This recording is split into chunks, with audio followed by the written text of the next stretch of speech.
Fala rapaziada, tudo bem com vocês? Eu sou o Daniel Brown e seja bem-vindo a mais um vídeo do canal Daniel Brown Oficial. Tudo sobre futebol, tudo sobre Botafogo, desvendando o futebol, reflexões, análises, levantamentos, tudo mais. Se inscreva aqui no canal, rapaziada. Quero agradecer a vocês. 10.600 inscritos, rumo a muito mais. Ative as notificações para sempre que eu postar um vídeo aqui você ficar por dentro. E comente o seu nome e a cidade de onde você está falando para eu te mandar um salve aqui, rapaziada. Como fizeram o Pedro Henrique de Manaus, o Marcelo de Malê, no Paraná. E por último, o Robson de Piranguinho, lá em Minas Gerais, que é o teu salve aqui, rapaziada. Deixa o seu nome e a cidade de onde você está falando. Pessoal, vamos por partes em alguns assuntos aí. Eu quero pedir desculpa pela ausência. Aí na quarta-feira eu não tive tempo para postar os vídeos, mas vamos lá. Falando de Capa, né, a fornecedora do Botafogo, que aí, segundo o Cadu do Fogalnet, foi o primeiro a divulgar, pelo menos que eu vi lá no Twitter. Data dos lançamentos dos uniformes do Botafogo, 18 de outubro. Data em que a Capa vai revelar os uniformes, os modelos, do uniforme principal, do alternativo, os de goleiro, os de treino. Então,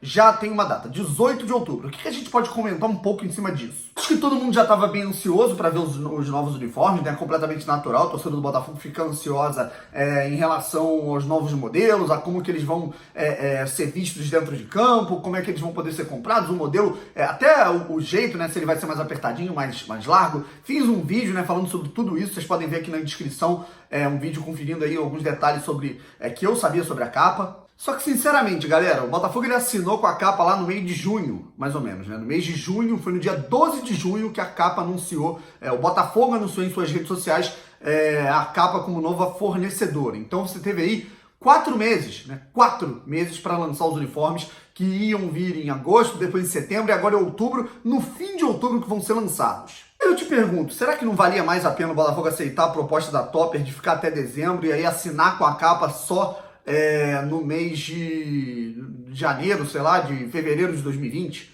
né? Não sei. A Topper, ela queria ficar com o Botafogo até o fim do ano. O Botafogo poderia ter pego aí mais produtos, né? Tá tendo falta de venda de produtos, falta de assim, escassez. Geralmente vai nas lojas do Botafogo, não tem letra, às vezes falta número, às vezes falta o modelo que você quer. Além da propaganda que o Botafogo tá fazendo assim, meio que de graça pra Topper. Então, será que não era mais jogo, não era mais interessante o Botafogo ele ficar com a Topper até dezembro e aí aproveitando ali o Natal, aproveitando ali fim de ano, anunciar as camisas da Capa? Eu acho que seria muito mais vantajoso, né? Bola fora, como sempre, em planejamento da diretoria do Botafogo. A Capa, ela afirma que demorou mais um pouco, né, por conta da quantidade de produtos, por conta da demanda, de você conseguir aí mais variação aí nos uniformes, além dos uniformes de treino, de goleiro, você tem aí o corta-vento e tudo mais. Vamos ver se vai ter tudo isso disponível mesmo e se realmente você vai ter uma boa disponibilidade. Isso eu preciso ver para comentar se foi certo ou errado. Segundo ponto que eu quero falar aqui é a respeito do Neilton, né? Saiu uma matéria no próprio Fogalnet também, né? Eu acho que não foi do Cadu, né? Mas enfim, de que o Botafogo estava preparando para hoje uma proposta, uma última proposta aí pelo Neilton para o Internacional, que seria aí para melhorar um pouco o poderio ofensivo do Botafogo no ataque. Melhorar o poderio ofensivo do Botafogo no ataque é meio óbvio, né? A única coisa que eu tenho a dizer é que o Botafogo precisaria correr, né? Já que a janela, não é janela, né? Mas o prazo de inscrição de jogadores na Série A do Campeonato Brasileiro termina no dia 27 de setembro. Depois do dia 27, o Botafogo não pode mais inscrever nenhum jogador. Agora, uma coisa que é muito importante que eu vejo pouca gente frisando, né? Um jogador, ele, a partir do momento que ele atua mais de 7 partidas por um clube na Série A, ele não pode jogar por outro time do mesmo campeonato. E o Neilton já atuou 6 vezes pelo Internacional nesta temporada, já entrou em campo 6 vezes no Campeonato Brasileiro de 2019. Ou seja, se o Neilton entrar em campo nesse fim de semana e na quarta pelo Campeonato Brasileiro vestindo a camisa do Inter, babou. Ele já não pode jogar pelo Botafogo e não faria sentido nenhum trazê-lo até dezembro, já que o Botafogo só joga o Campeonato Brasileiro. Então, depende muito disso também. Neilton, vale dizer, né? Não acho um grande jogador, não acho que é uma solução certa de nada. É um jogador que conhece o Botafogo, já atuou por aqui, é um jogador que mostra que tem seus recursos técnicos. Entretanto, cabe aí da questão do dinheiro. Quanto é que o Botafogo vai pagar desses 280 mil, 300 mil que ele recebe do Inter, né? Se for um salário condizente com aquilo que ele pode produzir, né, aí tudo bem. Eu acho que ele, nesse momento, seria muito mais útil, por exemplo, que o Luiz Fernando. Mas todas essas questões, elas entram no contexto, né? Gente, agora vamos lá. Eu quero falar sobre o tema central aqui desse vídeo em relação ao Atlético Paranaense, campeão da Copa do Brasil em cima do Internacional. Toda a discussão que foi levantada em cima disso e que teve até o Botafogo, que nada tinha a ver com essa final, entrando nos Trending Topics do Twitter, né? Por que isso? Muito foi discutido, né, no Twitter em relação ao fim do G12, né, que culturalmente é chamado aí o grupo dos 12 clubes do eixo, né? São os 4 do Rio de Janeiro, os 4 de São Paulo, os 2 do Rio Grande do Sul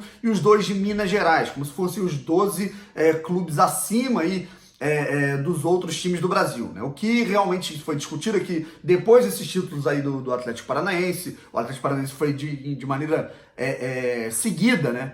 Foi campeão da Sul-Americana e da Copa do Brasil. Será que ainda cabe esse termo G12, né? Mas o que eu acho que as pessoas confundem um pouco é que esse termo G12 ele é uma questão cultural, uma questão mais da tradição do clube em termos de nível nacional, em termos de conhecimento, em termos de história, do que propriamente, são esses 12 clubes que disputam, né? Eu acho que tá faltando um pouco de senso. E o Botafogo ele entrou nos Trending Topics aí do Twitter, né? Porque muita gente mencionando o Botafogo, mesmo com o título do Atlético Paranaense, né? O que se imagina, o Atlético Paranaense agora com o título da Copa do Brasil que o Botafogo não tem, ganhou a Sul-Americana, o Atlético substitui o Botafogo nesse possível grupo. Eu acho que só essa discussão mostra o quanto tem gente que fala que vivem de outro clube, né? Gosta de falar do Botafogo. Demonstra também o grau de importância do Botafogo na discussão do futebol brasileiro, na discussão futebolística, né? Isso só demonstra realmente a grandeza do Botafogo. Entretanto, é claro que a discussão ela vai muito em prol daquilo que alguns clubes que estão nesse tal G12 não estão produzindo nos últimos anos e um clube como o Atlético Paranaense está. Só que eu acho essa discussão tão, sei lá, tão vaga, tão infantil, né, cara? Você medir agora um time ganhou um título aqui, o juiz apitou, pronto, ele virou maior que o outro clube. Eu acho uma discussão tão vaga, né? E eu só vejo isso aqui no Brasil. Eu já havia falado algumas vezes nos stories no ano passado, né? Um clube, ele é pequeno, ele volta a ganhar uma coisa, ele volta a ser grande. Isso não faz sentido nenhum. Atlético Mineiro ficou 40 anos sem ganhar absolutamente nada, né? Já não vence um Campeonato Brasileiro desde 1971. Aí aquela bola bateu na trave lá do Olímpia, campeão da Libertadores, pronto, o Atlético voltou a ser grande. Isso não faz sentido nenhum. Grêmio ficou em 2000, no ano 2000, foi campeão da Copa do Brasil, aí ficou 16 anos só batendo na trave, rebaixamento, quase não subiu em 2005. Foi lá, venceu o Atlético Mineiro na final da Copa do Brasil, volta a ser grande o Grêmio. Aí o Fluminense ficou anos e anos aí de marasmo, né? Vice-campeão da Copa do Brasil, Série C, aí foi campeão brasileiro em 2010, pronto, o Fluminense voltou a ser uma potência.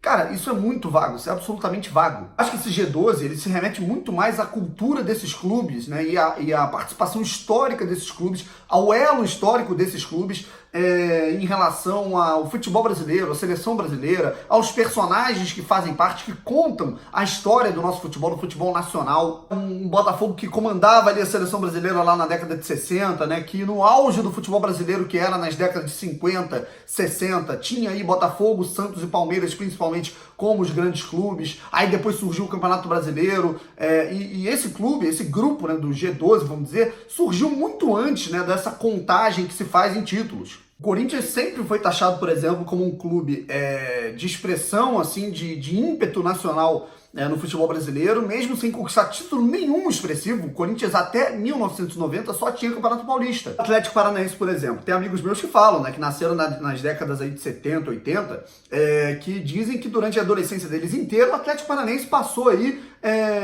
a adolescência toda deles na segunda divisão. Só que aí o que acontece? Isso não tem nada a ver com agora é grande, agora é pequeno. A grandeza é uma palavra sagrada, rapaziada. Vai muito além, mas muito além mesmo do que a contagem de títulos que vocês fazem pesquisando no Wikipedia. Vai muito além de um videogame ou algo do tipo. O que o Atlético Paranaense fez? O Atlético Paranaense se engrandeceu por conta de uma palavra muito simples. Planejamento, principalmente. O planejamento chama dinheiro e o dinheiro chama as glórias.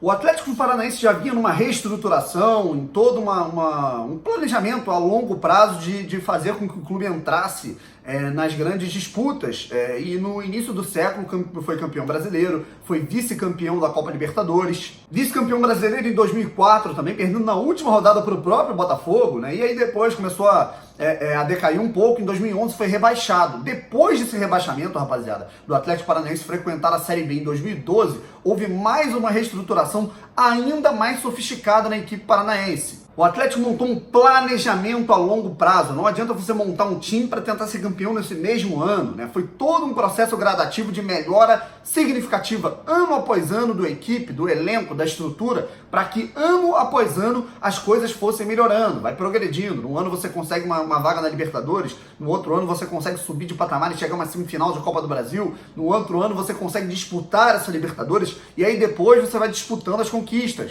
Começa com uma estruturação nas categorias de base. O Atlético Paranaense ele investe muito mais, por exemplo, nas categorias de base do que no Botafogo. E não vai só no investimento não, rapaziada. Vai também do garimpo desses jogadores. Como é que o Atlético faz? O Atlético coloca esses jogadores das categorias de base e dos aspirantes para jogarem, por exemplo, o campeonato estadual. Dá uma atenção melhor a eles na pré-temporada, para que você possa garimpar os melhores jogadores. Não faz, por exemplo, como o Botafogo, que ao ser campeão brasileiro sub-20 em 2016, coloca os jogadores só para treinar, né, por motivos completamente obscuros. Além de Santos, Kelvin, Léo Pereira e também o Marcelo Cirino, que fez a jogadaça no gol da equipe do Atlético, 4 peças importantíssimas e bem importantes, né, se vocês forem parar para ver esse elenco do Atlético, foram descobertas tanto nas categorias de base quanto nos aspirantes, né, das equipes que jogavam os estaduais, né, nos times alternativos que o Atlético coloca para disputar o Campeonato Paranaense. Robson Bambu, hoje zagueiro titular. Léo Cittadini, autor de um dos gols da equipe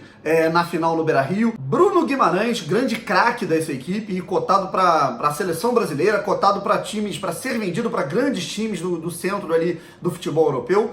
E principalmente Thiago Nunes, que antes do Fernando Diniz ser demitido, era o técnico dos aspirantes. Além das contratações, a folha salarial do Atlético Paranaense ela se equipara bastante com a do Botafogo. A do Botafogo hoje é menor, mas nos últimos anos, né, é bem equilibrado. E aí você vê o que o Atlético Paranaense está disputando nos últimos anos em comparação com o Botafogo. E aquilo que o Atlético está conseguindo pagar em relação ao Botafogo. O Atlético Paranaense não tem a quantidade de dívida que o Botafogo tem, mas o Atlético não tem a quantidade de torcedor ativo que tem o Botafogo.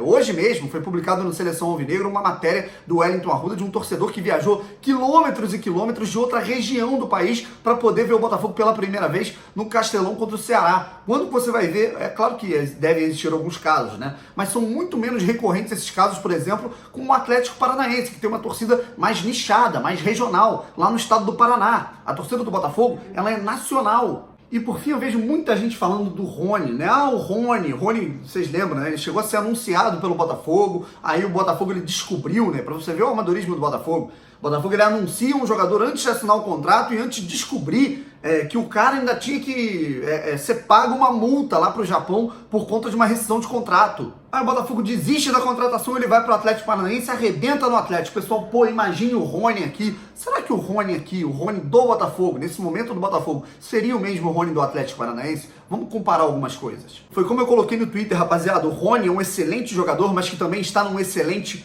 clube, principalmente. Imagine um Rony aqui chegando em 2018 com um time todo desestruturado, com 4 técnicos diferentes na temporada, oscilando, a torcida já ia vaiar. Você se esforça para não ter um salário fixo, né? O salário é totalmente atrasado, você não sabe nem quando você vai receber, não tem uma data fixa que é respeitada por essa diretoria. Vamos dizer que o Rony estivesse jogando aqui pelo Botafogo, ele vai ter um problema na panturrilha e o tempo que ele poderia se recuperar num departamento médico sério, né? Bem estruturado, como por exemplo tem o Atlético Paranaense, em 2 semanas o cara ia durar 2 meses para voltar. Acaba totalmente o estímulo do jogador, o ritmo do jogador. Provavelmente o Rony que hoje vemos no Atlético Paranaense, um clube com estrutura, um clube com planejamento, um clube que tem as suas metas a serem batidas ano após ano e não apenas que trabalha como resultado por conta da paixão da torcida pedindo a demissão de um técnico por um resultado ruim, da imprensa falando, o Atlético Paranaense se blinda a respeito disso e tem um planejamento. Isso potencializa jogadores que em clubes desorganizados não renderiam muito bem e até jogadores limitados. O Wellington, por exemplo, rapaziada, o Wellington era renegado no Vasco da Gama, né? Era vaiado pela torcida, não jogava bem,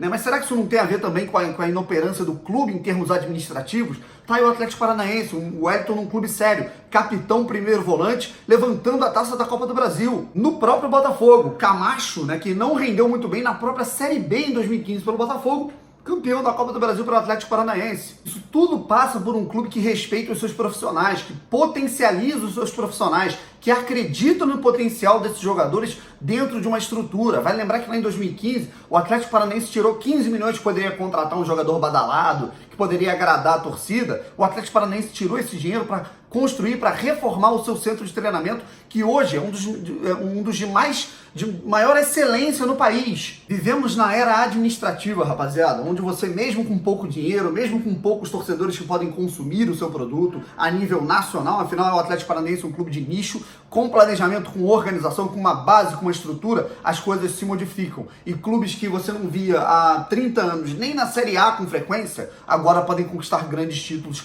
Parabéns ao Atlético Paranaense. E a clubes como o Botafogo, como o Vasco, numa escala assim um pouco menos grave, né? O São Paulo, que há tanto tempo disputava e ganhou quase tudo na primeira década aí desse século, agora vem mal das pernas, pelo menos ali se comparado aos clubes de São Paulo. A chave é essa, rapaziada. A grandeza ela existe pela cultura, pela história, pela riqueza, é claro. Mas se você não conseguir acoplar essa grandeza e fazer com que esses clubes não parem no tempo, para fazer com que esses clubes não andem para frente e continuem dando sequência à sua gloriosa história, esses clubes ficam para trás. E os clubes que se organizam ultrapassam esses. Galera, vamos chegando ao fim de mais um vídeo aqui do canal. Fique ligado que hoje tem TBT do Brownie, que hoje ainda tem muito mais. Estou querendo planejar podcast, então se inscreva, ative as notificações e não perca nenhuma novidade aqui do canal. Forte abraço, até a próxima. Valeu!